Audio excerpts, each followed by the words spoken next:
Hey, Shalom, Makiam, Shalom, Call Halal, Yahweh, Bashim, Yahweh, Shah, Bashim, Rakah, HaKadosh. Send double honors to the apostles and elders of Great Millstone. Much peace, love, and salutations to you. Akim out there pushing the word sincerity and truth. It's the brother Ahriallah. The title of this lesson is going to be Your Family Will Never Understand.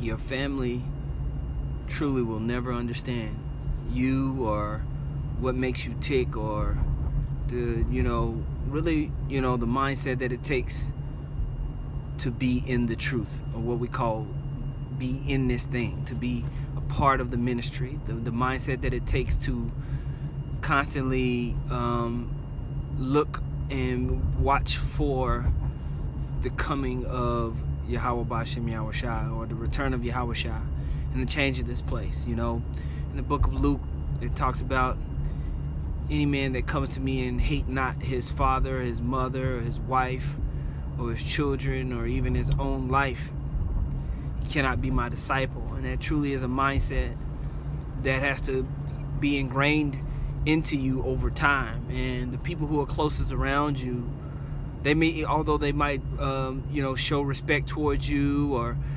support you in your daily life in a certain type of way, the mentality that is being groomed inside of you to really, really hate your life in the way that you're seeking towards the kingdom, they don't really understand. And the mentality that it takes to go out consistently on the highways and byways and really put yourself out there like that, and really be focused on just continually digging through the scriptures and watching current events and really looking for the prophecies to take place. That mentality grows on you, and what it does begin to separate you from your family. Whether you have wives or whether you might be a single guy, and your family always wants you around, and the mentality over time, it's not that you hate them like in a sense of just pure anger. Is that what that hate is just there's this separation that happens, and because they feel that separation that's happening, they sense it, they begin to resent you, or they put up walls so that they're emotionally protected from you. And what happens with that is that there's a cascade of other actions that happen because of that, and they don't understand that it's not personal. They don't understand that it's not because you don't love them or you don't want them to be okay. They really just don't really understand what it takes to really be focused on this truth, in the matter of you are literally watching negativity all day, in the sense of paying attention to what's going on in the world, studying history, studying what's happening geopolitically and geoeconomically, studying what's happening on what's going on in the earth, so that you can report to the congregation, so that you can break these things down in the scriptures and bring out the good news of that there's a change that's going to come. If you're not reporting on what's going on, then why would people even know that there needed to be a change? Because most people are just drifting through life, and for the most part, a person could be watching the videos and they say that they believe in the truth, and they might really do accept a lot of the things that we teach, or most of the things that we teach. But if you're not really at the forefront of growing the ministry, meaning you're out there seeking and calling for the 144,000 to be awakened, and you're a part of that team, you're a part of that process, you're a part of what's really, really going on, you're not going to really, a person is not going to really understand. And that even translates to, if you have like a business group or something that you do, people outside of that group are not going to really understand what the camaraderie and the friendship and the love and the dedication that you have towards that group. And it's the same thing in the ministry. People don't understand the love that brothers have one to another. We talk about David and Jonathan, how their love was more than even a man, between a man and a woman. It's in a like manner with the brotherhood. And your family is not going to understand that. Your family is not going to understand your mindset of why, what it takes for you to constantly kind of just to focus on this truth. They're going to want you to focus on them.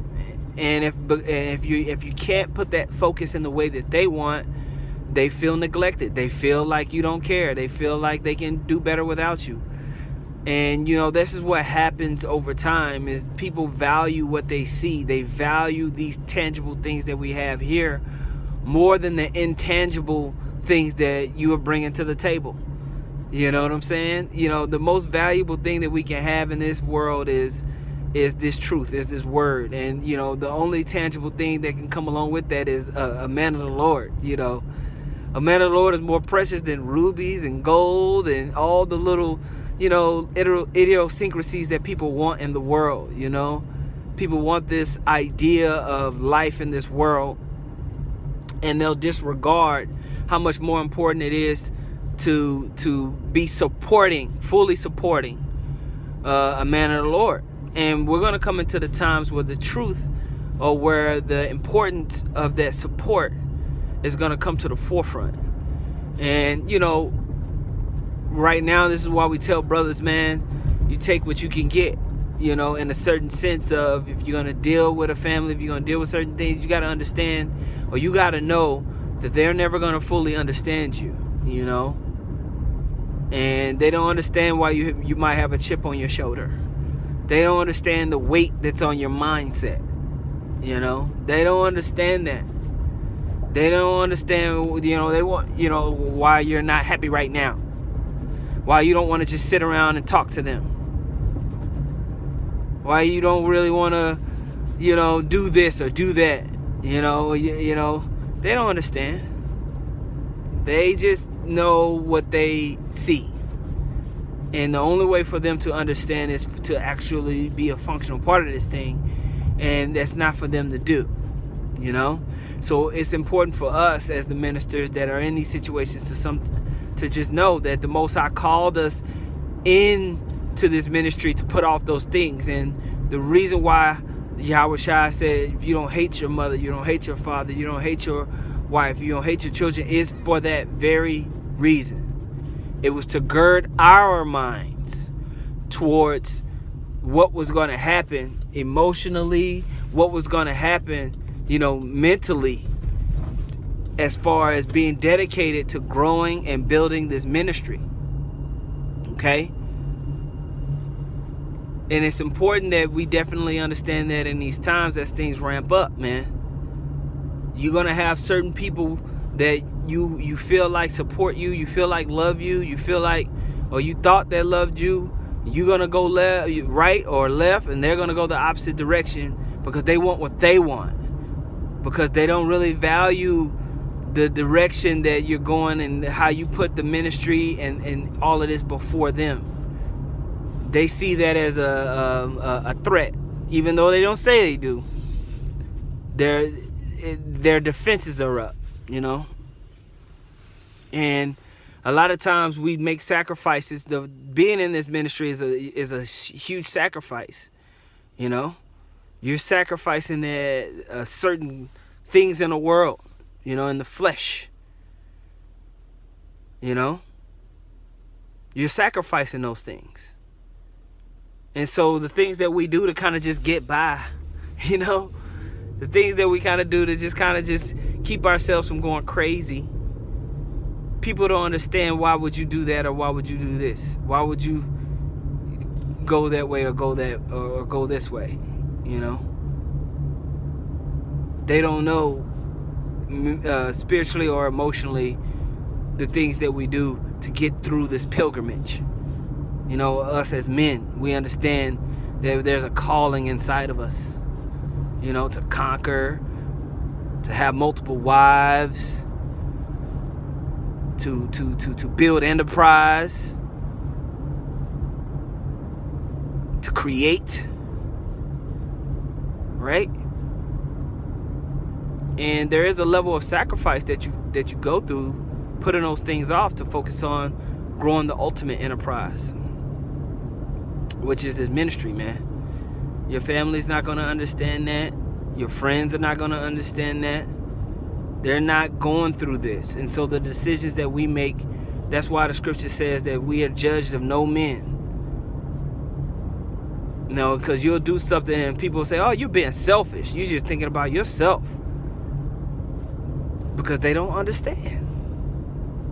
They don't get it. They just know what they think that they know. You know?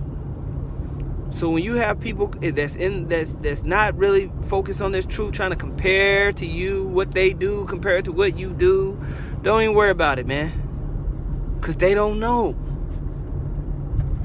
They don't know. Don't let it get you too down. And I'm speaking from personal experience. This is actually very personal to me, what I'm saying right now. But I know, you know, because I talk to lots of brothers, I know they're going through it as well. So I know, you know, a majority of brothers understand what I'm speaking on. That's why I'm doing this lesson.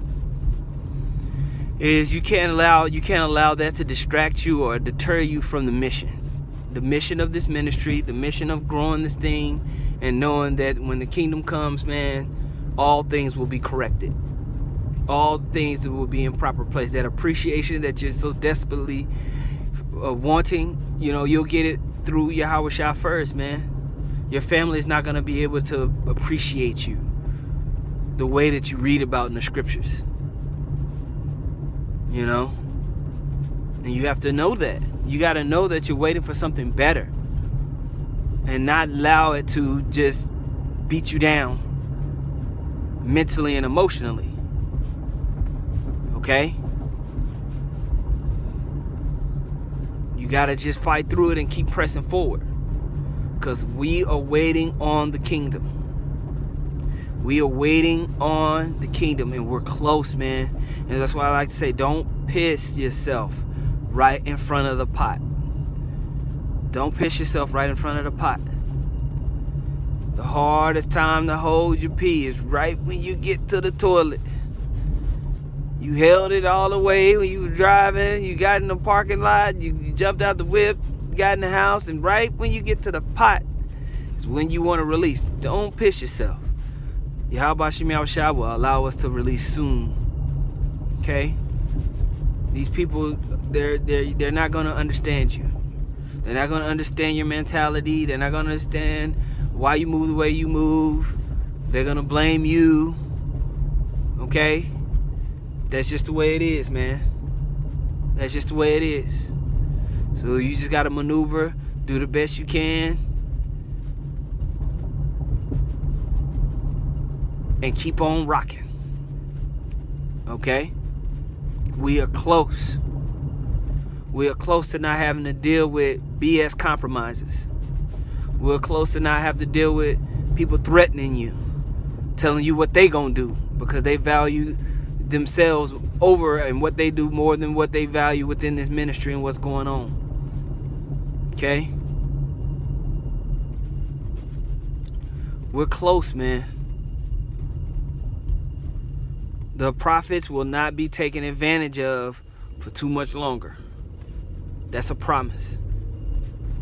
That's what Peter was asking for. He said, man, we've forsaken this, we've forsaken that. We basically put ourselves in a mentality to where you can't even fully love your family. You can't even fully love things in this world because this is passing. This is a passing through point. Yeah, you hope your family makes it. Yeah, you hope this. Yeah, you hope that. But this is just a passing through point, ultimately. You know? It's a passing through point. And we have to know that. Okay? We're coming into the times where you never know what a person's going to do. You never know the direction the person is going to go. You don't know, you know, unless they really, really been dedicated to this thing, man. The only thing you can trust in is Yahweh Shemiah Shah. You know what I mean? And your brothers, the people who have really been on the ground with you. Okay? The Yahweh Shemiah Shah is faithful. Okay? He's faithful. And so we rest on that faith. And so you have to put off this world so you can focus on that. And so we're getting into those times, man. You do the best you can, man. But you know, in the kingdom, all things will be restored plus more. Okay? So I just want to say that, man, Lord willing, that made sense, man. It's hard to articulate because it's an emotional topic, you know. But Lord willing, brothers understand what I'm saying. Please post your scriptures, man, and make it more edifying. Call halal Yahweh Bashim Yahushua Bashim Krakadash. Double honors once again to the apostles and elders of Great Millstone. Much peace, love, and salutations to you brothers out there pushing, man. Shalom.